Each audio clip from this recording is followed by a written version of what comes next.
Hello mga kapuso, ilang araw bago ang New Year celebration in demand raw. Itong iba't ibang mga statement shirts para sa mga New Year's Eve celebration. Narito tayo sa trade fair sa Osmeña Boulevard dito sa Cebu City. Kung mapapansin nyo, busy itong mga staff sa paghanda ng mga orders para sa iba't ibang mga New Year's Eve celebration. May iba't ibang mga disenyo dito ang kanilang binibentang mga t-shirts.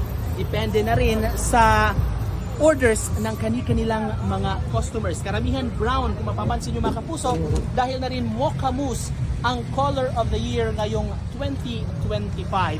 Mabibili itong mga 2025 shirts sa halagang 280 hanggang sa 300 pesos, depende raw sa material ng mga t-shirts. Samantala, maliban sa New Year, pinaghahandaan na rin ngayon ng mga Cebuano ang nalalapit na pista ni Senyor Santo Niño. Kaya kung mapapansin nyo, naka-display na itong iba't ibang mga designs ng mga t-shirts para sa Sinulog Festival para masusuot sa mga pupunta rito ng Cebu at makikipiesta ngayong 3rd Sunday ng buwan ng Enero.